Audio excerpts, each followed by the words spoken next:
balik lagi di Inspirasi kita, temukan cerita dan raih maknanya. Dan Sobat Inspirasi, saya sedang megang ya bukunya Kak Fitra Nugraha yang berjudul Panduan Praktis Freelance Writer ya Kak ya. Iya, benar. Yang tentunya untuk buku ini Kak, berarti kan di dalamnya ada ilmu-ilmu ya Kak, Iya, benar. untuk terkait kepenulisan itu seperti apa, struktur membuatnya dan sebagaimananya. Dan juga mungkin kiat-kiat untuk dorongan terkait, mungkin kita lagi menulis terus lagi stuck gitu ya Benar, Kak. Nah, berarti Kak awal mula untuk menciptakan buku ini, menerbitkan buku ini, apakah memang dari keresahan atau mungkin dari orang-orang sekitar yang bilang kalau atau mungkin menurut Kakak kayak oke, saya sudah sering menginformasikan, alangkah baiknya mungkin diciptakan dalam berbentuk Karya. buku kali ya. Itu bagaimana Kak? Oh iya, jadi menarik dari buku, khususnya buku kan dalam wadah untuk menulis ini. Iya. Wadah menulis itu kan banyak, bukan hanya buku. Bisa lewat media sosial, kan bisa lewat diary di buku catatan, ada bisa lewat blog dan seterusnya kan. Nah itu banyak media, bisa lewat misalnya juga lewat media koran, di media massa dan seterusnya. Itu media menulis itu banyak. Tapi kenapa menulis buku ini menjadi menarik? Karena menulis buku ini kalau dikatakan orang-orang di luar sana itu dia sebagai buku itu sebagai simbol intelektual. Bisa kita bayangkan. Nah, orang begitu kita menulis di media sosial misalnya di Facebook atau Instagram, iya memang cepat dibaca orang. Tapi begitu 5 menit kemudian, 10 menit atau bahkan besoknya dia tertimbun dengan postingan yang lain yang lebih update kan. Nah, begitu juga kita menulis di koran bagus kan, bagus kemudian cepat besoknya itu bisa dibaca orang. Tapi bagaimana nasib koran setelah dibaca? Apakah dia disimpan di ruang tamu yang dipajang begitu estetik? Enggak, tapi bahkan banyak yang menjadi pembungkus gorengan kan ujungnya. Ya, Nah, itu bagus, lah ya. tapi untuk kemudian mengabadikan kurang kan. Nah, tapi berbeda dengan buku. Buku ketika kemudian kita menulis buku, ya orang membacanya, maka buku setelah dibaca itu kan kira-kira kita simpan di mana? Apakah di gudang, Ya, di rak, tempat sampah? di Enggak kan? etalase estetik Iya, lah. estetik kan kita akan dipajang di ruang tamu, di kamar dengan tampilan yang menarik dan seterusnya. Nah, dia akan lebih terkesan, lebih panjang usianya. Nah, makanya buku itu sebagai wadah untuk mengabadikan pengalaman, mengabadikan ilmu yang waktunya itu ya cukup panjang, bahkan bisa lintas generasi. Nah itu yang menariknya kita dalam menulis buku, kan karena buku itu sendiri juga itu adalah sebuah warisan sebenarnya, warisan kita kepada kepada generasi, kepada orang lain untuk bisa mendapatkan kebermanfaatan kita. Nah jadi seperti itu makanya salah satu program kita di Nulispreneur itu kan itu ada pendampingan menulis buku. Nah, pendampingan menulis buku ini alhamdulillah beberapa pengusaha dan profesional itu sudah kita dampingi untuk menuliskannya. Nah, kenapa demikian?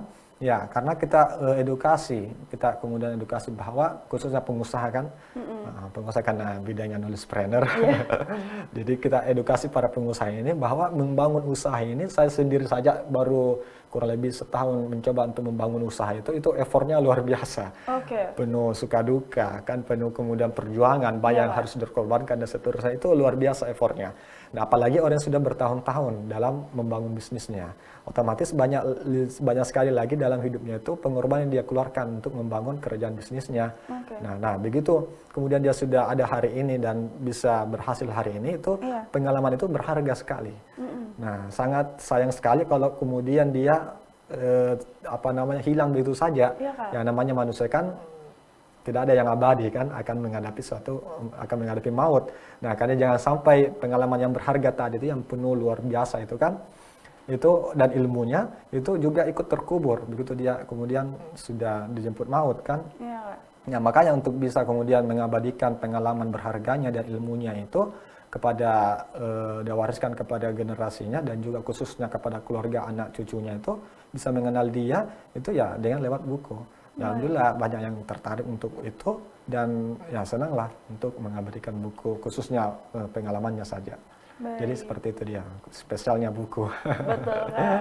Dan khusus untuk buku yang sedang saya pegang ini, dia itu juga apa ya Kak, sebagai solusi ya, karena Iya, saya juga di iya. sini lihat untuk mahasiswa as a fresh graduate juga bisa, mungkin penulis yang ingin jadi freelance, blogger, content creator, ibu rumah tangga atau pekerja lepas atau bukan ataupun juga karyawan ya Kak ya, Benar, berarti ya. ya. Berarti memang buku ini menjadi solusi, misal kalau ya semua konsep, semua karya itu pasti awal mulanya dari kepenulisan ya Kak ya. Benar, ya. Agar lebih struktur, agar lebih mudah dimengerti kali ya Kak juga ya. Baik, dan untuk nulispreneur ini juga tentunya pasti banyak orang-orang ya Kak ya, yang ya terlibat benar. di dalamnya. Untuk nulispreneur sendiri Kak, itu apakah ada tim kah, divisi-divisi kah, atau mungkin memiliki istilah yang lain Kak Ya, terkait ya. ini?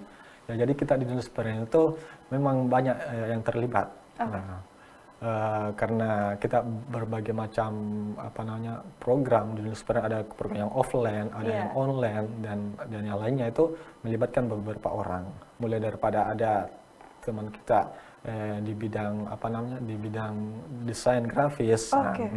dialah kemudian yang mendesain mendesain ini cover buku, Iya. mendesain kemudian mengedit video ketika ada kegiatan, kemudian juga mendesain konten-konten di Instagram kita, dan itu dia yang main di situ, dia yang terlibat. Dan juga selain tim desainer yang di situ ada namanya Arman Alkaf. Nah, kemudian ada juga yang pegang website. Nah, Oke. website ini yang maintenance-nya, yang atur websitenya lah. Ya. Nah, di situ termuat artikel-artikel kan, artikel-artikel yang kita tayangkan di situ itu juga ada Bang Fadil kan, Iya. dia yang pegang. Dan juga ada yang terlibat di kepanitiaan ketika kita melaksanakan program offline, kayak tadi program kelas menulis kan, program kelas entrepreneur, itu juga ada yang menjadi panitia. Iya. Nah, ada yang menjadi PJ-nya lah, penanggung jawab untuk mengadakan kelas itu. Jadi itu kurang lebih. Dan juga ada yang freelance kita juga kan di luar, yang ketika ada yang tidak bisa kita handle, ya kita serahkan kepada dia untuk menghandle-nya.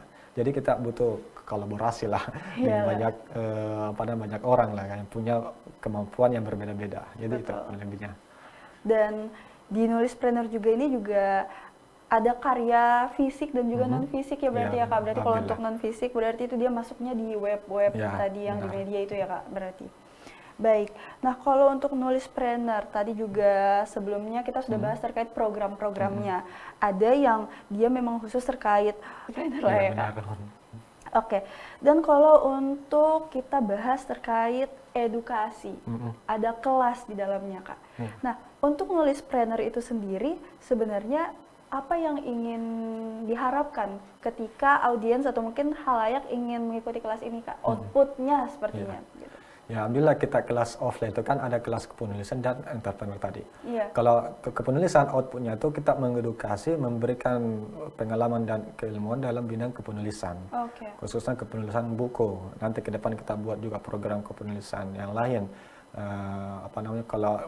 Kalau bidang menulis jurnalistik, ilmuwan jurnalistik itu lebih banyak kepada orang yang mengundang. Iya. Orang mengundang kita untuk mengisi. Tapi kalau kita mengadakan belum. Tapi kalau yang mengadakan itu masih kepenulisan buku. Nah, outputnya itu ya tadi dia bisa mendapatkan tips dan trik dalam menulis buku dan juga membangun relasi dengan orang kan, Iya. dengan orang yang senang dalam dunia literasi. Iya. Alhamdulillah terjalin komunikasi kita sampai sekarang dengan teman-teman yang terlibat dalam kelas-kelas itu. Dan outputnya juga apa? Teman-teman peserta yang ikut di kelas penulisan itu tidak hanya begitu selesai kelas hilang begitu saja, enggak. Tapi ada output yang kita hasilkan, itu menghasilkan karya bersama. Maka itu buku antologi. Oke. Nah, alhamdulillah itu tadi sudah 4 buku antologi kita lahirkan dari kelas menulis. Nah, itu kalau kelas menulis. Nah, ada pun juga di kelas entrepreneur, edupreneur itu hasil atau output yang kemudian didapatkan peserta itu kan pertama tadi tentang ilmu digital marketing. Karena memang yang membawakan materi itu kan orang yang sudah berpengalaman dan punya kompeten untuk membahas itu. Misalnya copywriting, kemudian digital marketing dari segi iklan, ads kan, ada juga kemudian desain grafis dan seterusnya, content creator itu ada. Nah, outputnya apa? Selain mendapatkan trik dan tips dan keilmuan dalam membuat dalam dunia digital marketing, ya juga terjalin relasi. Oke. Nah, terjalin relasi antar karena yang ikut di kelas edupreneur ini kan itu para pelaku usaha. Oke. Nah, dari berbagai bidang, Iya. ada bidang kuliner, ada bidang agensi, ada bidang fashion dan seterusnya, properti dan seterusnya, itu masuk di situ. Nah, dengan bertemu jadi satu ruang seperti itu, karena kita memang konsepkan acara itu acara yang bisa terjalin setiap peserta, semua peserta itu, maka terjadilah komunikasi yang baik di situ. Betul. Maka ada beberapa dari kelas edupreneur itu ya terjadi kolaborasi antar bisnis Iya. atau menjalin kerjasama. Betul. Dan itu ya sangat sangat menarik untuk Iya. terus diadakan karena bisa kolaborasi dengan yang lain. Nah, itu Baik. kurang lebih dari output itu. Oke, saya akan bertanya lebih lanjut ya Kak, terkait teknik-teknik dan juga mungkin apa saja yang ada dalam kelas, baik itu terkait edupreneur dan juga terkait kelas penulisan. Tapi kita akan jeda dulu ya Kak. Jadi Sobat Inspirasi, jangan kemana-mana, tetap di Inspirasi Kita, temukan cerita dan raih maknanya.